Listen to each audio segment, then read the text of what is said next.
Hello, children, and welcome to Halloween Tales. I'm going to be reading you 3 scary tales, each one more terrifying than the last. These tales come from the winners of the Junior School Writing Competition 2013.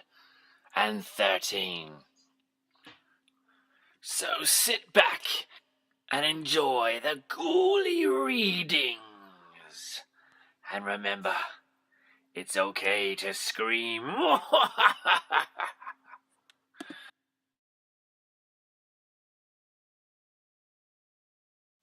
Flight 666 by William Ryan, Year 5. A sudden jolt shook us violently to the left. I reached over, trying to fasten my seatbelt. Then I felt another jolt, this time to the right. Our plane suddenly dipped, and I heard some people cry out. Then everything fell silent, and we looked at each other in shock. The radio crackled. "Sorry for that, ladies and gentlemen, boys and girls," piped the captain. "We've just encountered a small amount of turbulence. Nothing serious. We are back on track now for our trip this morning." I looked over at my brother, whose face was pale. I tapped him on the shoulder and he turned. I smiled at him, and he smiled back. Just as he turned back, I grabbed him. "Hey," I said, "it's going to be fine." I guess that cheered him up because some colour and life came back into his face. I waved over an air hostess who brought us 2 lemonades and 2 Thai chicken curries. My brother looked more relaxed by what I said and was loving the curry. "Anyway," I said to him, "we're on a 747-400 in first-class seats with first-class service and great movies. Who wouldn't be happy?"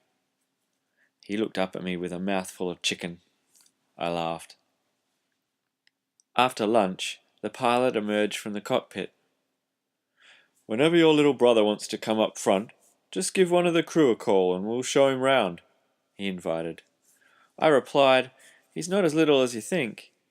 I said that he was a fussy 15-year-old slob and his name was Mike. Mike frowned at me and the pilot smiled. "And who might you be?" he asked.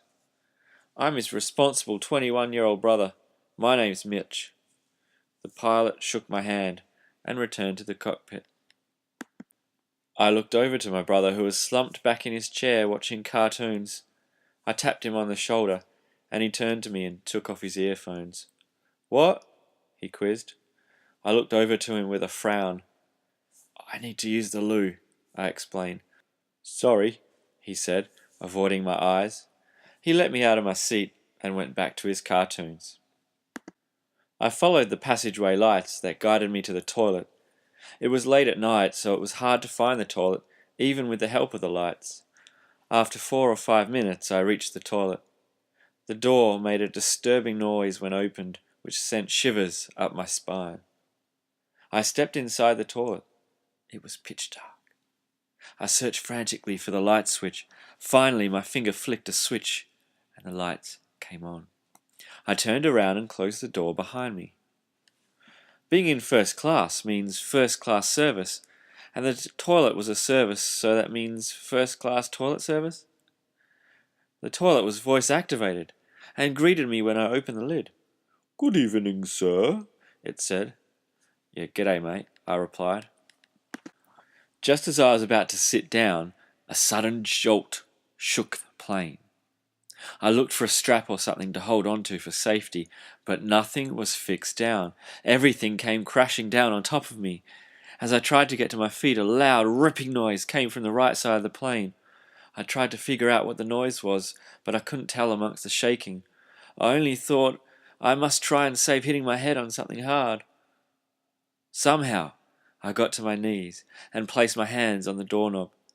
I remembered that I locked myself in, and the only way out was by voice activation. I changed my mind and decided to stay inside the toilet. The plane rolled to the right. I thought the worst. The reason why we were rolling was because the right wing had snapped off. I hit my head on something hard. I made an agonized scream from the pain in my head. We rolled again and I braced myself. Well, at least I tried. Another loud noise exploded through the plane, this time to the left.